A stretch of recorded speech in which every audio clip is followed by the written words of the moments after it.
a 110 volt connector. What we have here is a cord where we accidentally put a male connector on where we needed a female. So we're going to take this off and do that correctly.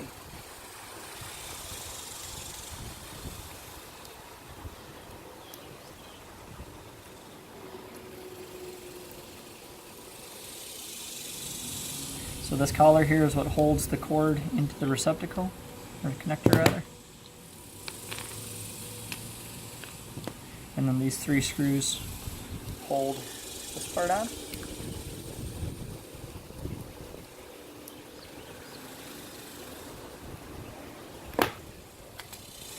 That exposes our 3 connectors there.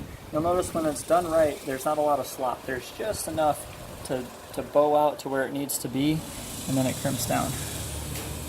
Sometimes people will leave themselves more cord because it's a lot easier, you know, if you're not coming at as hard of an angle, but it's not as good because you want the insulation to be well inside of the part that's gripping it.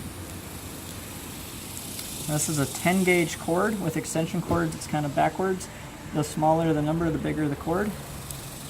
And we're able to get a little bit more torque on that when we use a wider blade screwdriver, and we can with our Phillips screwdriver.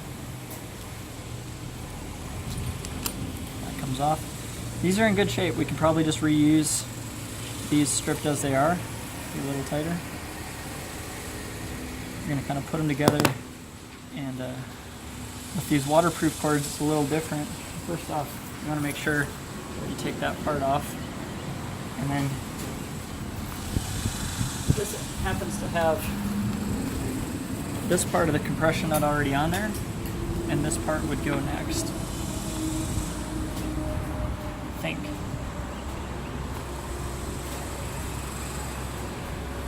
I'm figuring it out as I go.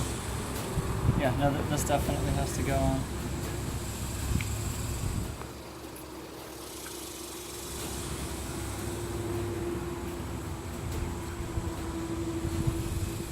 We'll deal with securing the last part once we get the connectors in. It's kind of in reverse order of how we took it apart.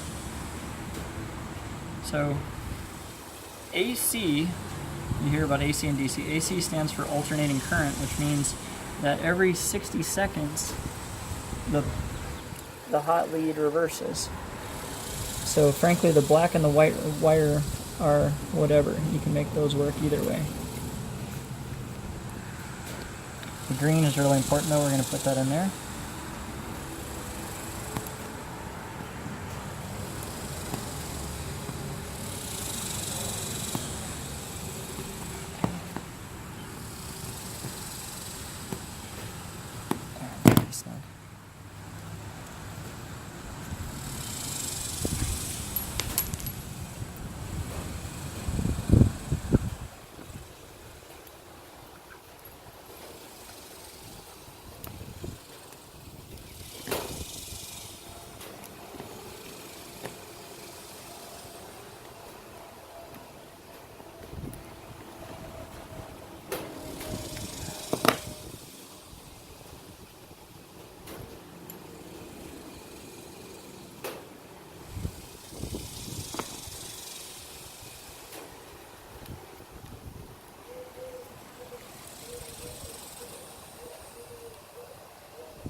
Okay, so that's snugged up.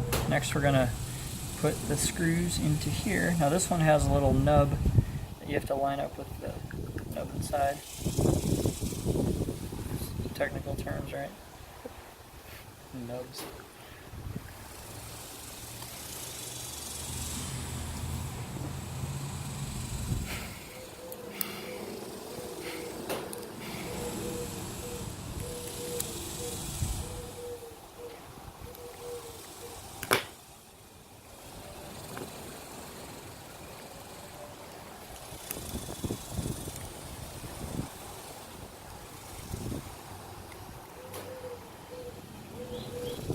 When you're putting screws into plastic, they make threads the first time they go in, and when you're putting them in, you can kind of feel where that thread is, and then catch that same thread again, so you're not tearing up the plastic new each time. Okay. Put a little bushing in for the compression nut.